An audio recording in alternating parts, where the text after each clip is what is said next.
Okay. Hey everyone. Thanks for joining. Um, just a quick reminder again, make sure to join our Slack if you haven't already. Now, Zane, if you're ready, you can start with your talk. Okay, great. So hi guys, welcome to Intro to Machine Learning with Python. I'm Zane. I'm a student and software development researcher at Virginia Tech, and I'm just a general hackathon enthusiast. I've been going to them for a couple of years now. Yeah, so just want to give you the sense of structure for the workshop. The first part is mainly going to be me going over some machine learning techniques and just some of the more popular models. And then the second part, we're going to be going through two coding applications of machine learning. So just to give you a general idea, machine learning essentially is just the science of getting computers to act or behave in ways where you don't have to explicitly program them. So if a lot of you know algorithms for AI to play games and stuff like that, that is also the result of machine learning. So if you've ever seen things like chess beating chess masters, that's one popular example. And then more specifically for BitHacks, it's an AI for social good hackathon. AI it's a broad field, but essentially is when you're trying to get a computer to do tasks that would otherwise require human level intelligence, and a lot of that is, and the core of that really is with machine learning. So it has the intelligence through those algorithms. Machine learning is used in a variety of things that you encounter in your daily life, like spam detection for your email, like Google search engines, Siri or Alexa, stuff like that. And also with the future, it's being used a lot, and especially in research as well, with things like self-driving cars, and also in the sciences. They use it a lot with trying to understand the human genome, and also with the Hubble telescope, they use machine learning to filter images to get very clear images. So it has a lot of applications for research and future endeavors as well. So the first thing I wanted to go into was some of the stuff you're going to need for the workshop. So I'm going to be providing the link to the code and some additional resources as well after the hackathon is over, so you guys can replicate this for yourselves. But yeah, first, this is with Python. So to install Python, you would just go to the Python site, and then just in the downloads page, just click on the most recent download available. One quick note about that is, so when you're installing Python for the first time, there should be an option called add to path that really just makes it so that when you're trying to run Python from the command line, it means you don't have to type out the whole like a location of the file. You can just type it when you're in Python in there. You just set the name of the file and it'll run. So if you're installing it for the first time, I would recommend clicking add path. And another thing is pip. So this is what you're going to be using for installing Python packages. These are libraries that allows you to do all sorts of things. We'll be using a few of them in the example in the latter half of the workshop.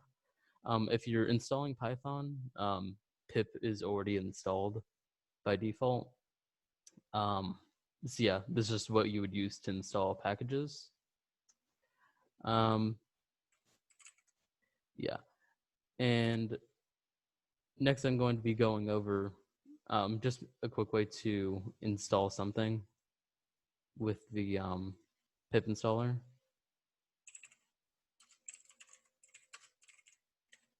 So this is just a quick example of how you install it. You just pip install and then whatever package, and you can comment and do multiple packages at a time. But when you do this, it'll just install the package for you. I already have mine installed, but that's just the syntax if you guys were curious. Also, for coding with Python, you can really use anything, though if you are wanting to use a specific IDE. There's stuff like there's Visual Studio, which you can use, but there's also stuff like PyCharm, which are very useful IDEs.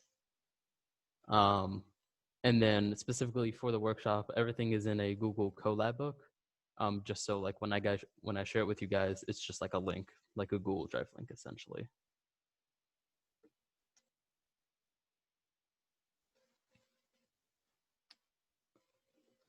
All right, so the next part I'm going to go into is just some general machine learning techniques, methods of using machine learning. There's various different kinds of models.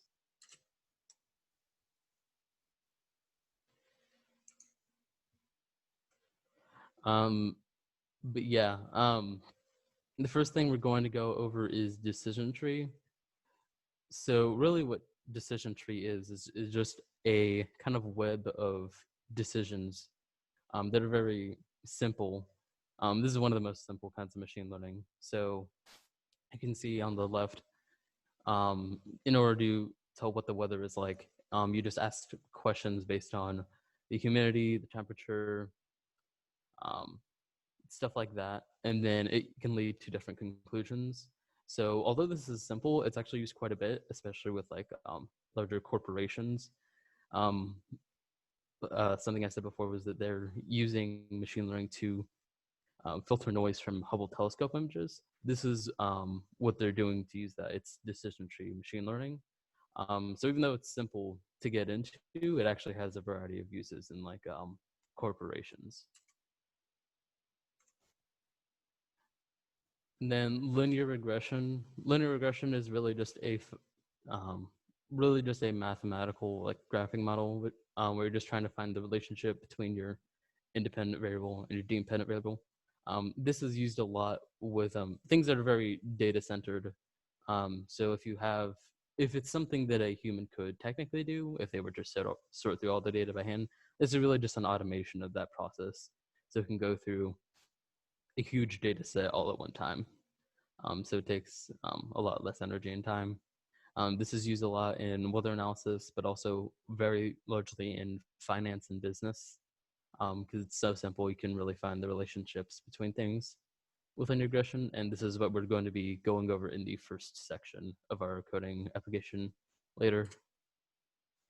And next is classification. Classification is really just linear regression, but it's separating the different types of data so that you're able to organize them, label them, and things like that. So if you're looking at the image on the left, trying to imagine that the blue dots are dogs, for example, and the green ones are cats.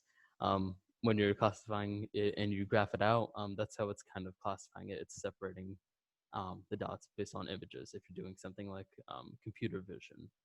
So yeah, it's used a lot in computer vision and also used in natural language processing, which is a bit more advanced type of machine learning that we're going to be doing in the second half. And then supervised versus unsupervised models. These are two big parts of machine learning that separate a lot of the techniques. So a general rundown of supervised models to go off first. With supervised models, the output that you have is generally known. And there are very clear rules that set in place, like with decision tree, which is a type of which is heavily supervised. You know what the questions being asked are, and you know all the different outcomes that it can come to. It's really just an automation process, so that it can just use that kind of model to come to different conclusions. And then the data that it's given, you know what the data is. It's all labeled. And from that, you can very easily see if it came to a certain conclusion, how it came to that conclusion. So unsupervised is a bit more complex. This is used in stuff like neural networks and deep learning.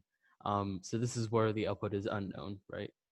And you can really only infer how the program got to a specific answer because you don't know exactly what rules it was following because it isn't labeled. So going back to the classification, so like I said before, if the blue dots are dogs and the green ones are cats, if this was unsupervised, they wouldn't be labeled anything. So they would just be green and blue dots. so you wouldn't know what they are. That's how it is with unsupervised learning. So it's really used in stuff where you're trying to make new conclusions, but trying to find hidden trends within data um, that aren't immediately obvious or that aren't known.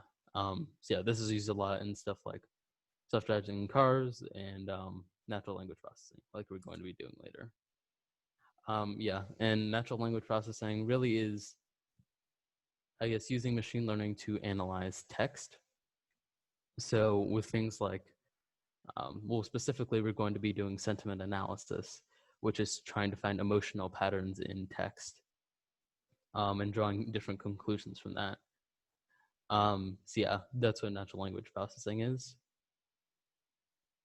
So yeah, just like they posted in chat, the next part I'm going to be going over is the first coding application example, because that was a decent bit of information. I'm gonna leave a few minutes for some questions if you guys have them before I move on to the first coding segment.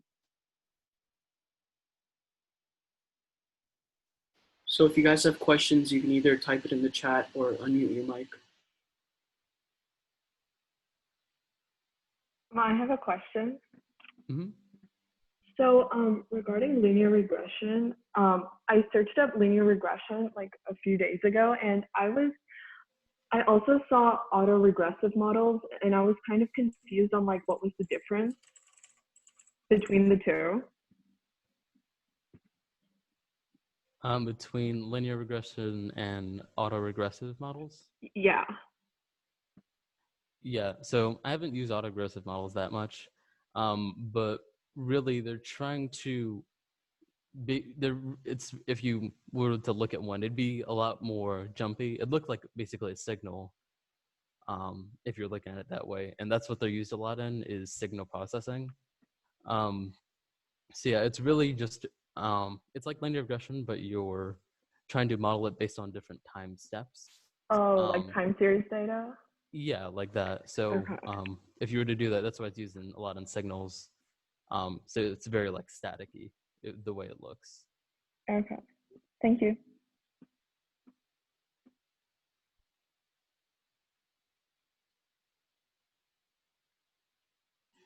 I think we have a question in the chat also. Yeah, is there a way to use ML to assess different factors and develop a new Y variable such as risk based on different factors? Yeah, that kind of goes into what I was saying before with I guess unsupervised models and how they're trying to find like um, unclear or like more secret trends within data. So that's one way they can find like new kinds of risk within data is unsupervised models. So yeah, so when it's unlabeled, that's really what it's unsupervised is trying to do. It can find new variables, which such as risk, which can be like underlying factors. So yeah, that's to answer your question. Yeah, that's what a lot of unsupervised models do with what they're analyzing.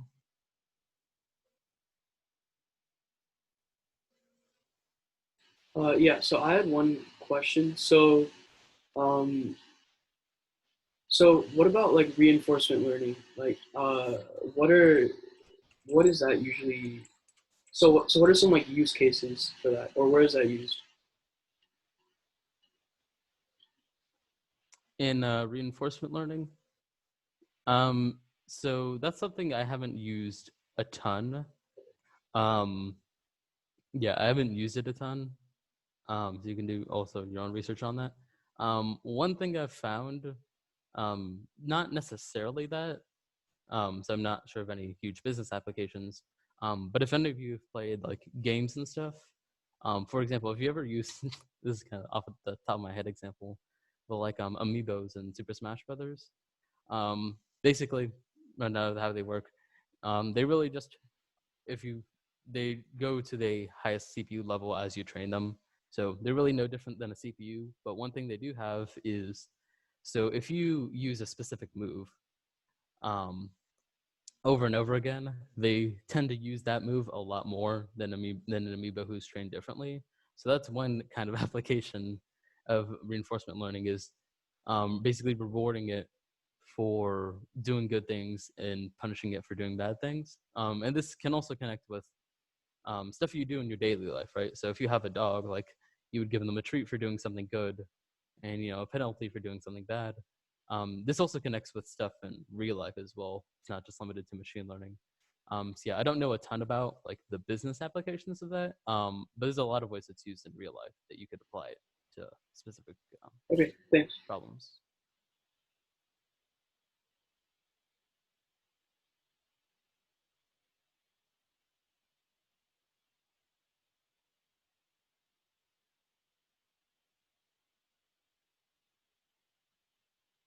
All right, I'm just gonna wait one more minute. If anyone has any last minute questions, they can post them in chat.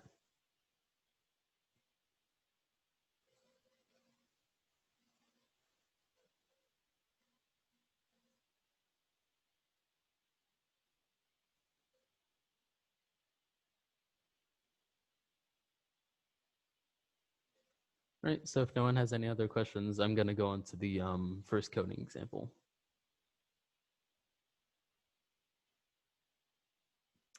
All right, so this is the first example we're going over. Pretty much what it is, it's only like 50 lines, I think. But really what it is trying to find an independent variable and label it against or map it against a dependent variable. So in this case, we're mapping salary versus experience. So given X years of experience, what is the salary? So this is a problem that like it's not super accurate just because there's a whole bunch of other factors that go into someone's salary. But I think it's a good indication or a good teacher for how linear regression works, just as an example. So going into the actual code, first is just importing the libraries. Yeah, so again, after the workshop, I'll be posting the link to the code and stuff, so you can know what exact libraries I'm using.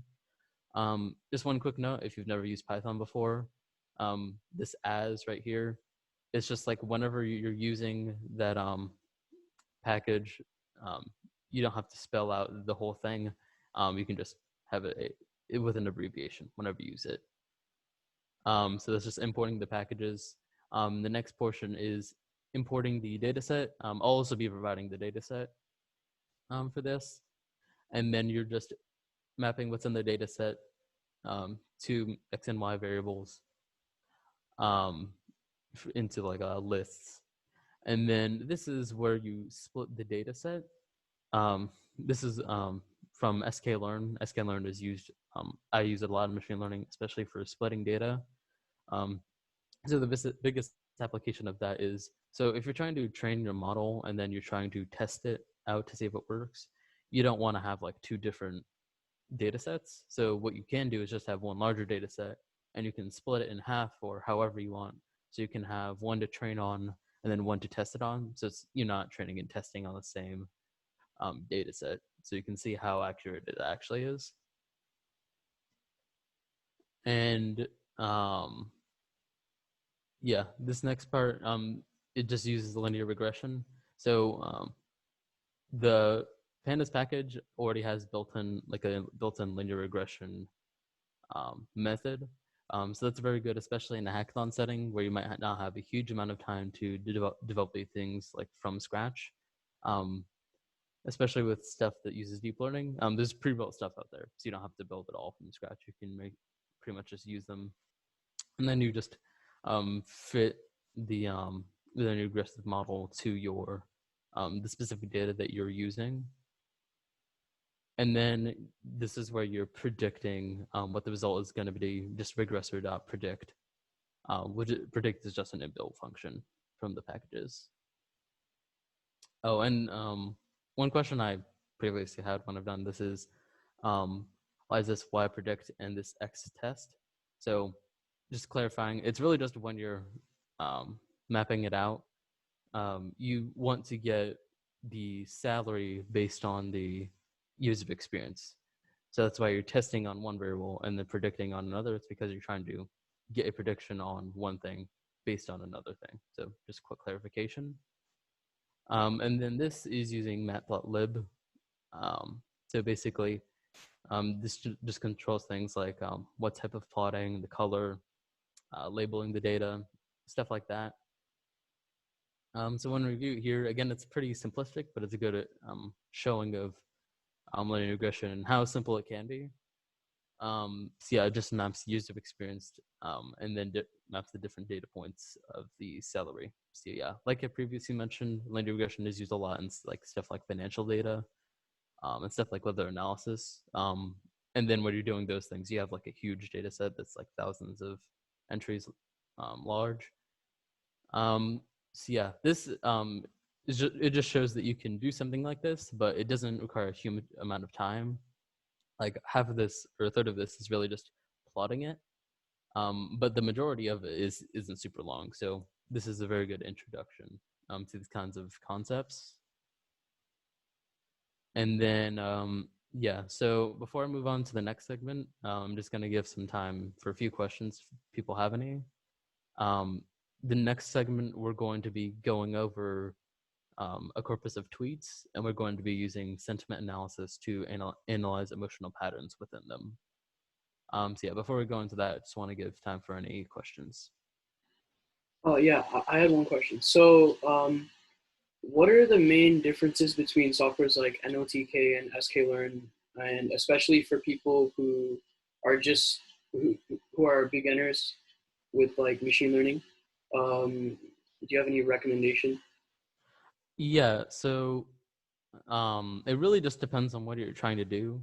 So just a sec. Yeah. So stuff like, so one package I use is NumPy. NumPy is just used in a lot of calculation, even not just in machine learning, but just in a lot of things. So this is just a generally good package for any good kind of mathematical analysis. Matplotlib is just a general like graphing package to output this right here. And then Pandas is a data science tool, which it has a lot of inbuilt things like it has inbuilt machine learning models. So Pandas is pretty good with just any kind of data science. But then there's things like if you're doing computer vision, for example, there's things built specifically for that. Like there's OpenCV, which is a good library now. And then if when we're doing natural language processing, one good library is NLTK, which is built specifically for natural language processing, so has functions built specifically for that. But yeah, it really just depends on what you're doing. If you have a question and you have like an idea, and you want some feedback on what kind of libraries you should use, you can just feel free to contact me individually, and I can just like give you some recommendations.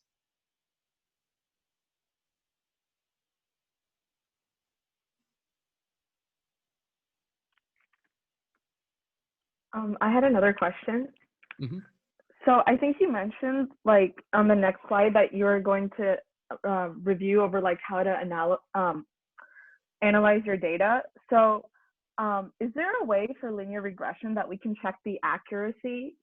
Because what if we have like a bunch of outliers in our data and we can't get a proper line? So is there like a way we can measure the accuracy of the line or like the data? Yeah, so with linear regression, it's like in the name, it's more linear. So Right. there is a way you can do that. I'm actually in the second example we're going to be going over. Actually, at the end, I pronounce the accuracy with the specific library we're using. So yeah, there is a way to do that. I'm just going to be showing that in the second example. Okay, and then I just had another question. Mm-hmm. Sorry. For the if you go to like the code that you just showed, and you go to the training and the test set, I think you entered inside the parameter random state. Do you know what that does? Yeah, let me just. Yeah, Yeah, right so there. this is just one of the parameters for just the test train split, which is from sklearn. It's really just randomizing the data. So 0 means like I'm not randomizing it at all. And there are different random states for sklearn. Actually, in the second example, there's when we import the data sets, basically because we have two data sets we're going to be using, a positive and a negative one for tweets. Basically, we're going to combine them, and then we're going to be randomizing what's inside them. So yeah, that's basically what that controls. It's just like organizing the kind of data set. So it's not all the same if you're doing this multiple times. Okay, I got it. Thanks.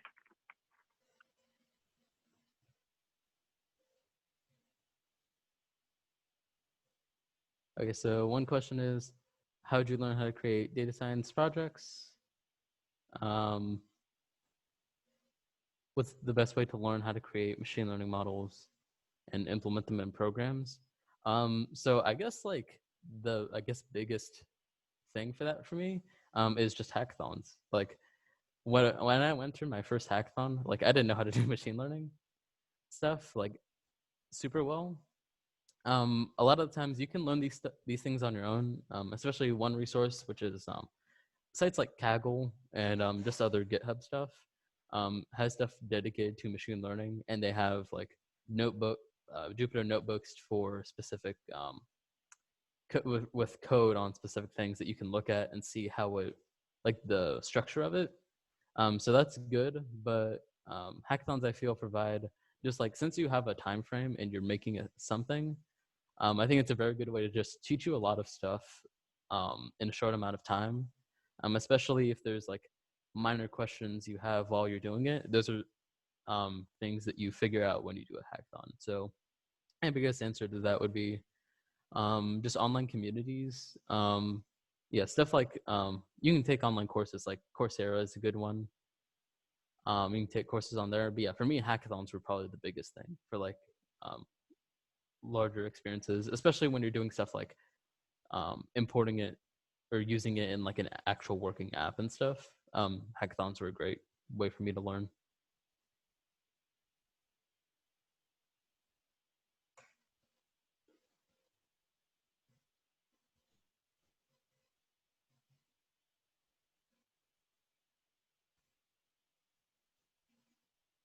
All right, so I'm just gonna, before I go on to the next example, I'm just gonna give a minute if anybody has any last minute questions.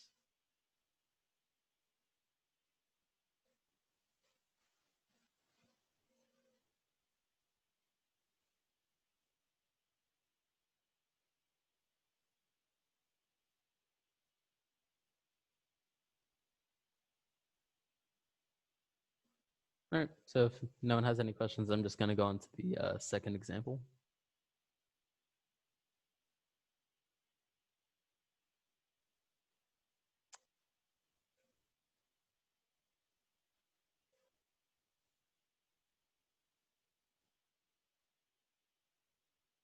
Just a sec.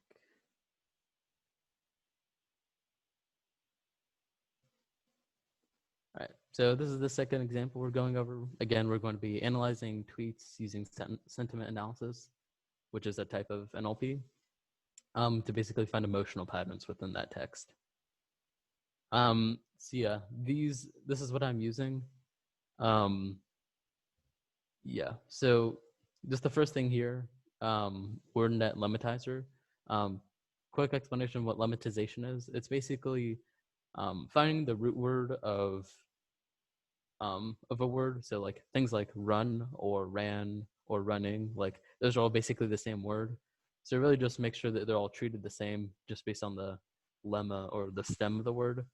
So that you don't have like just a bunch of different things. They're all treated the same. And then from the NLTK corpus, you're importing samples and stop words.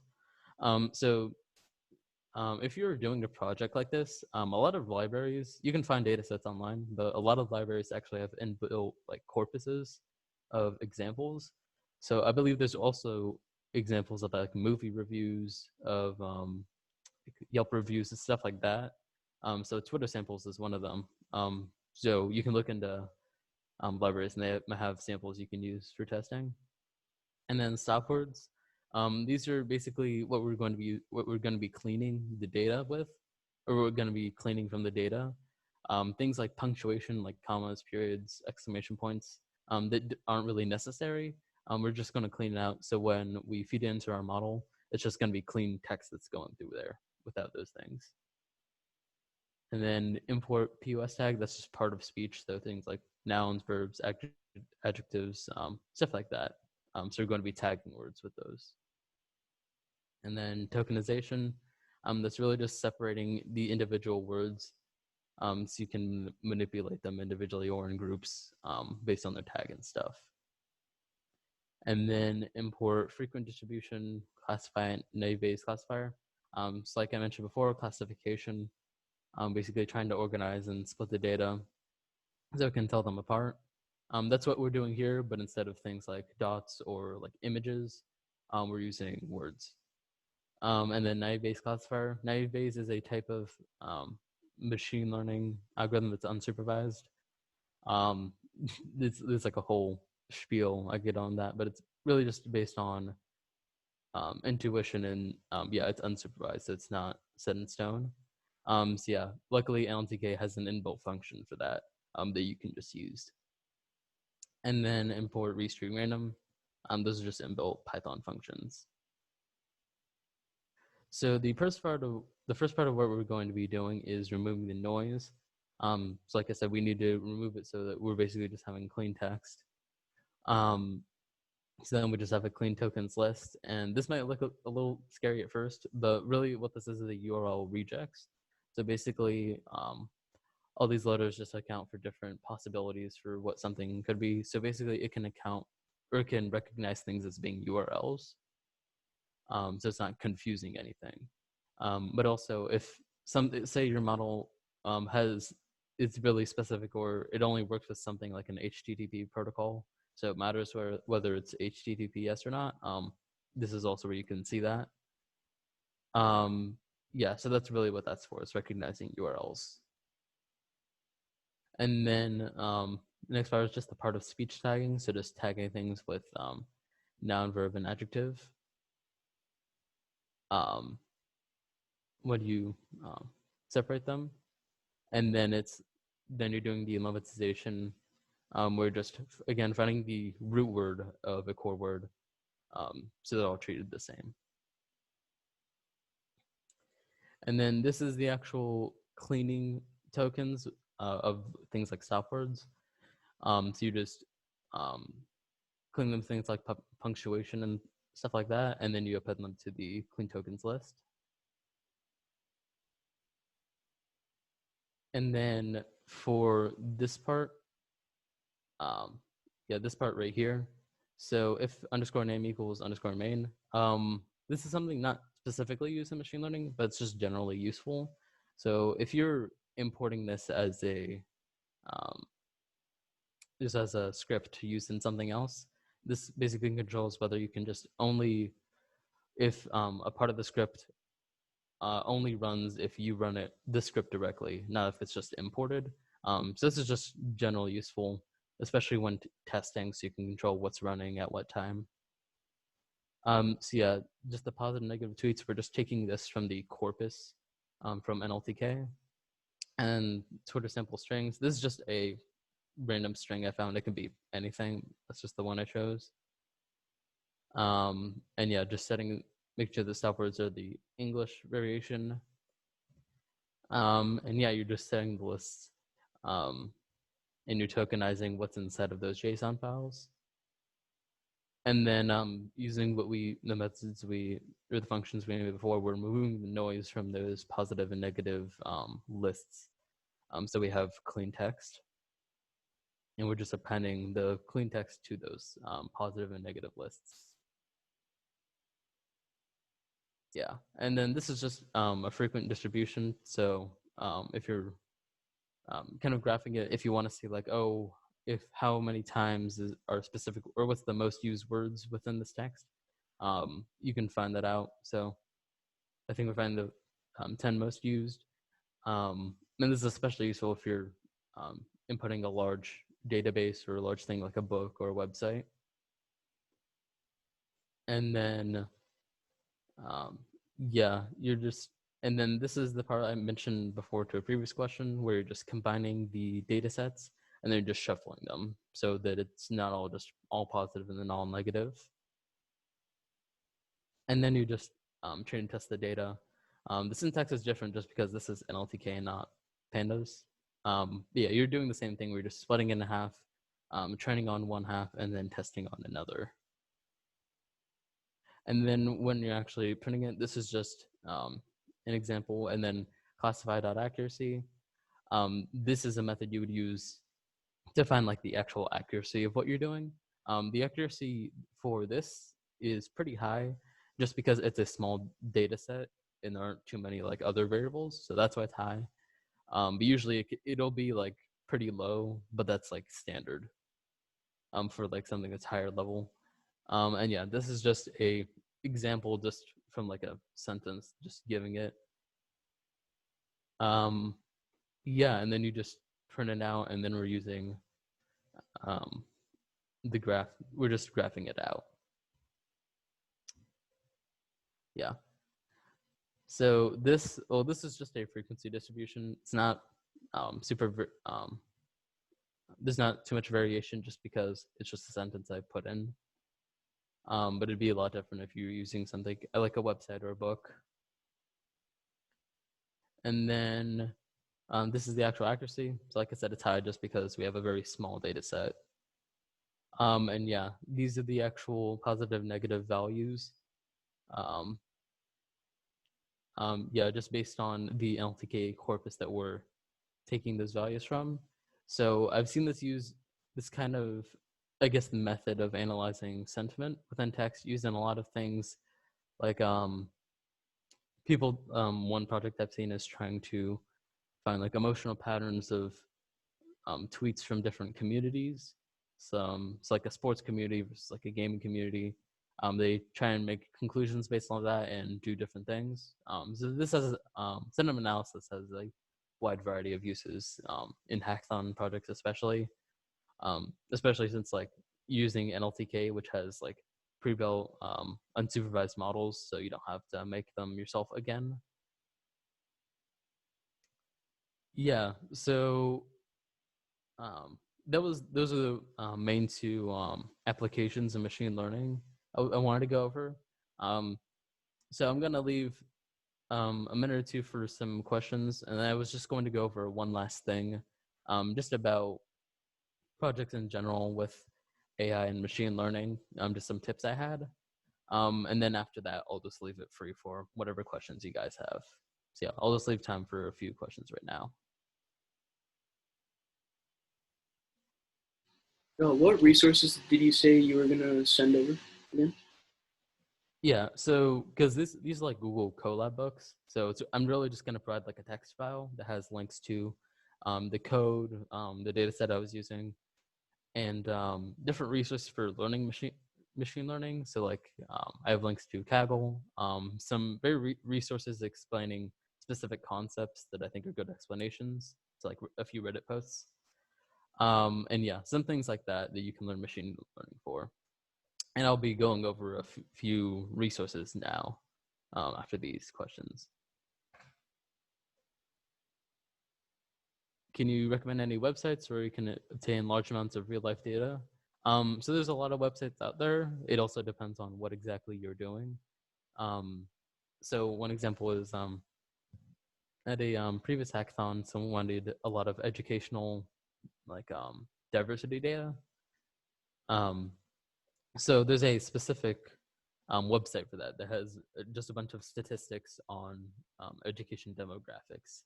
So that's a specific site. So you could just look it up, and there's probably one out there. If you want just like a general site, there's things like Kaggle has a lot of data sets and things for just general things like movies and other things. I forget. One other thing I was going to mention. But yeah, there's just different websites out there for different data sets.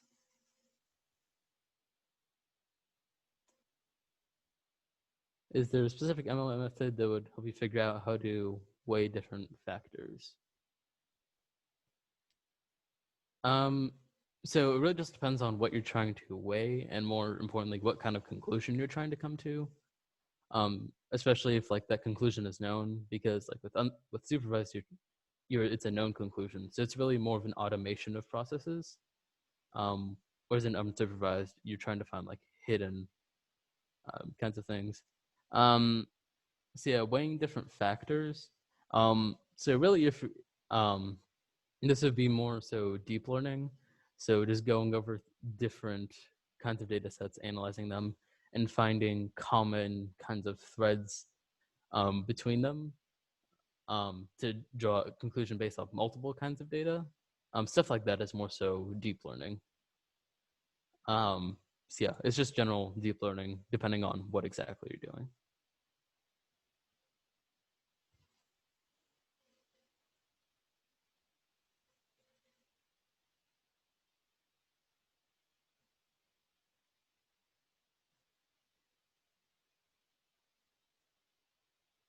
All right, I'll leave a minute for any last minute questions. I'm just gonna go over some general tips that I have.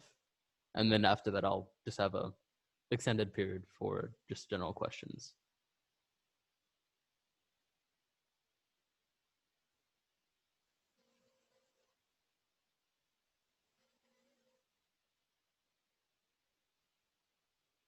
All right, yeah, so I'm just gonna go over one last thing. So yeah, just a general tip. If you've seen my hackathon tips for beginners workshop, I went into this a little bit. But what, especially since this is an AI centered hackathon, I feel like just one big tip is not trying to fit the problem to the technology, rather the tech to the problem. And what I mean by that is, so one thing I see a lot is someone is learning some kind of new tech, especially AI. It's a big buzzword, that kind of thing. So even if a solution, necessarily the best solution isn't AI, or things like bias are very prevalent, so they can have a large effect, really consider and research your problem so you can know if AI or machine learning is the best solution. Machine learning, in a lot of cases, that's for like automation purposes, and it's used in stuff like AI and deep learning. But in some cases, it isn't the best solution, and it can do more harm than good based on bias or things you aren't considering. So one example I mentioned before was at a previous hackathon, one person had the idea of trying to use AI to redistrict school zones to try and increase diversity. So on one hand, that might seem like a good idea, but when you look into the issue more, it might actually end up doing more harm than good, or you question if it will really solve the issue, because there's various things you have to consider, like a routing time, like how long is a person now going to have to take a longer commute just to get to a different school. Also in areas where like there's large disparities, like it's a bunch of white people and then there's a very few minorities. So how is it going to work with that? And also if it's actually going to have a positive effect, because it's one thing to just increase diversity, but it's another thing to have a positive diversity experience. So it might end up doing more harm than good if you're trying to, I guess, quote unquote, force diversity. So I guess just that's a good example of just asking questions about the essential problem, and really seeing if AI or machine learning is the best solution. And if you have specific questions about that, like feel free to mention me or any of the other mentors, because we'd be glad to help you. Because that's one thing as a judge I really look into is the core of the problem, and is this actually solving the problem that they're trying to solve. So that was just one tidbit. Another thing, some questions I've gotten were people who don't really know where to start in looking for ideas. So one method I use is looking at things that I do in my daily life, or that most people do in their daily lives, and thinking, how can AI be applied to this? Or is this a social issue that, given the current technologies we have, could be fixed or made better? So that's where the first place I would look, is just things that affect me personally, especially if they also affect your teammates. I find it makes you work together a lot better if it's something that you're more connected to. Another thing, if you're just looking for general social good issues, this is just the DevPost site. This where a lot of hackathons are, including BitHacks. But yeah, one thing I would do is just look at just general social good hackathons, and just find stuff from there. So you can see there's things like Hack for Hope. There's a lot of COVID-19 hackathons. But yeah, you can just go to one and then look at the submissions for them and see what won. So you can get good ideas, but also you can see things like how did they explain their idea, what was in their presentation, because especially if you aren't good at presenting things properly, or if you're a bit nervous or something, you can see what a good presentation looks like. So you have something to kind of go towards. And yeah, if there's an issue that you think is um, cool, it's like this one connects elders with loved ones. You can take that general idea, but then you can provide your own unique solution. So I think that's a very good place to just find general social good issues. Also, it's just looking at hackathon sites to see what's already been done.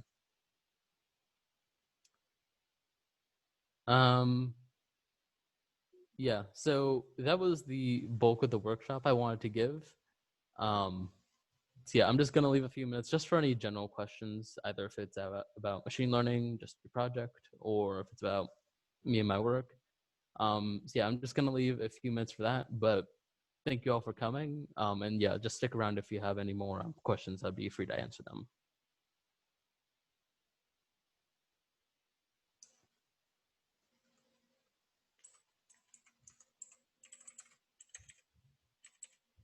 Thank you. Yep, thank you all for coming.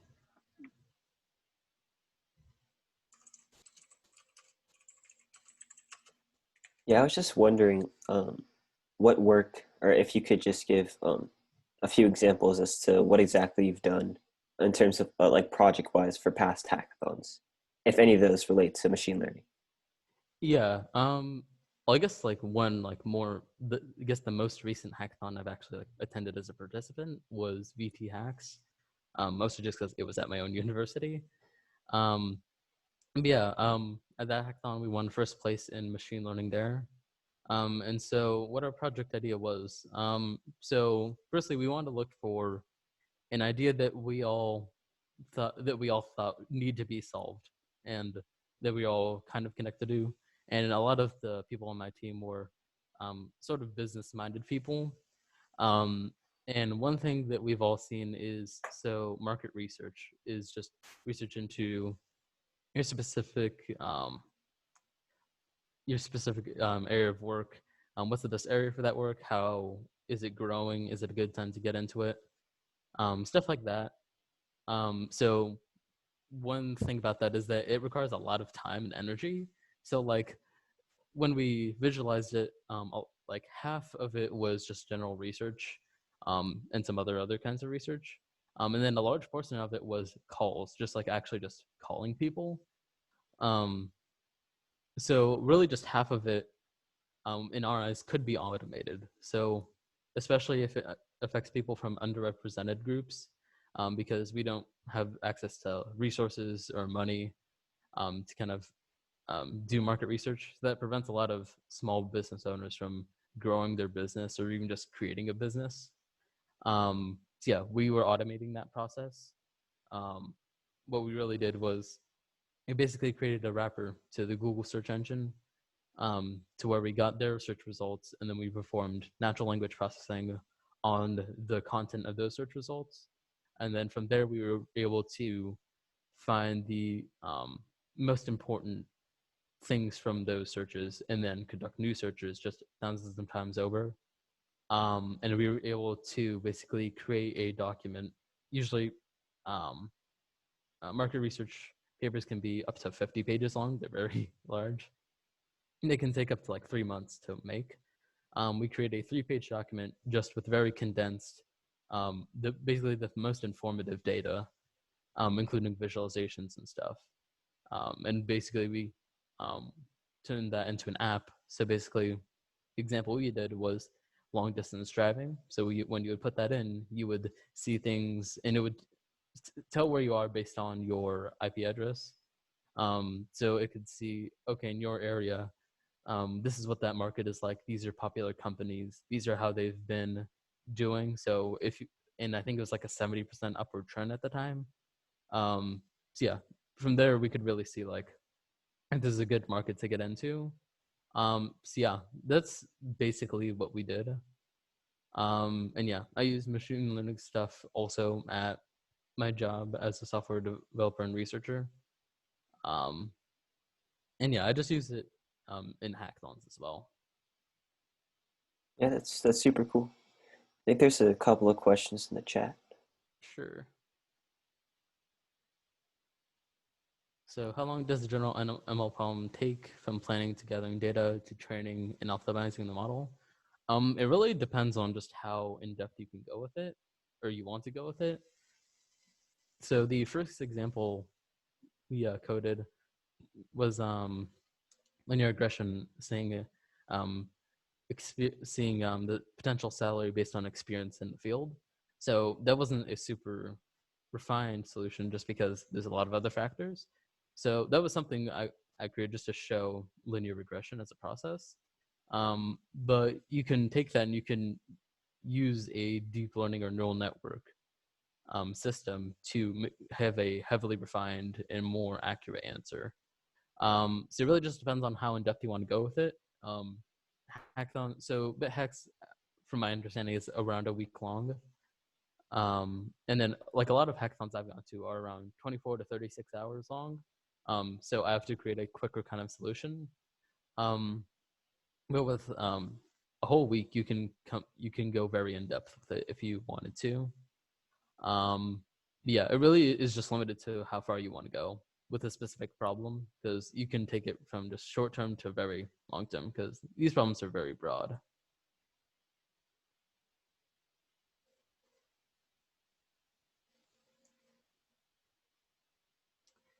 Could you show its product is composed with Python and other programming language files? I'm wondering how an actual program is structured and how different file formats work together. So I would just look at, if you have a specific question like that, I would just look at just general YouTube videos. That's what I've found, just about how to integrate machine learning models into an app. Um, yeah, that's a very good question. That like once you get into a hackathon, I find that's when you learn. But if you're told that, it's not as like it doesn't stick with you as well, except when you actually experience it in a hackathon. So I would recommend going through a tutorial. Like if you are making an app, like make an app, and then also just look at YouTube tutorials and find out how you actually fit a machine learning model and pipeline into your project. So yeah, I would really just look up YouTube tutorials for that, like kind of specific question. Is there any website or document that teaches how to do ML or AI related coding with Java instead of Python? Some of us have only learned Java. Yeah, especially if some of you from high school, like when I took APCS, that was taught in Java. It used to be taught in C++, which in my opinion, is a lot better to teach. But yeah, if you guys have learned Java, well, for one, if you're creating an app or something, there's frameworks like Spring, for example, which is built in Java. So if you're making an app and stuff, there's a lot of stuff out there. For machine learning, it's mostly in Python and other languages like Ruby and R, more, I guess, like data-centered languages. But I found that Python is a lot easier to get into because looking at the code that I showed, it isn't super complex in terms of the syntax. So like if you've worked with Java, you can kind of understand like Python to an extent because it's very readable. It's not, language isn't super complicated. It's like, because like in Java, you have to do system.out.print and then create a whole class and stuff to print out a word. But then in Python, you just do print whatever. So it's a lot more readable. So I'd actually recommend getting into Python because it's pretty easy to get into, especially if you already have programming experience. Yeah, that's what I would recommend, especially because there's a lot of resources out there already that are mostly in Python.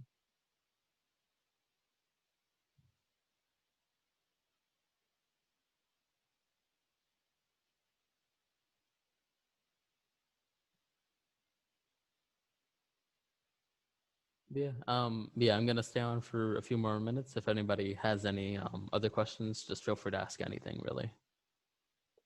Yeah, one thing I just wanted to say to all the people on this call.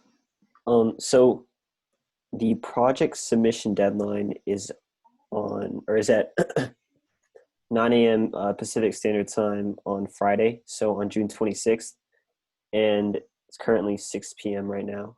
So approximately you guys have 39 hours left, I believe. So if you haven't started or if you're kind of procrastinating a bit, I would say that starting right now would be probably the best thing, because creating the video as well as answering the questions in the submission is also super important. So Yeah, especially given the time frame of how like a usual hackathon is. Like I said, they're usually like, or most of them I found are 24 to 36 hours.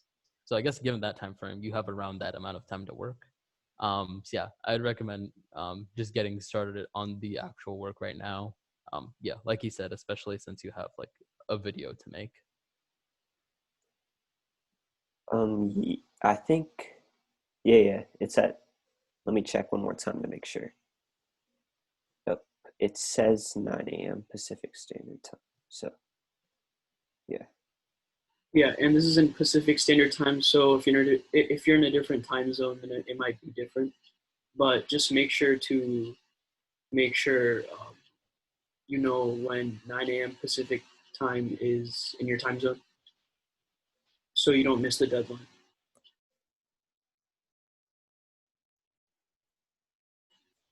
Okay, if no one else has questions, thank you, Zane, for the workshop. It was very helpful, and thank you all for attending.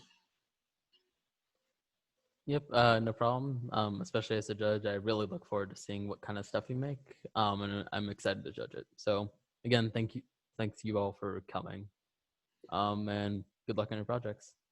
Thanks.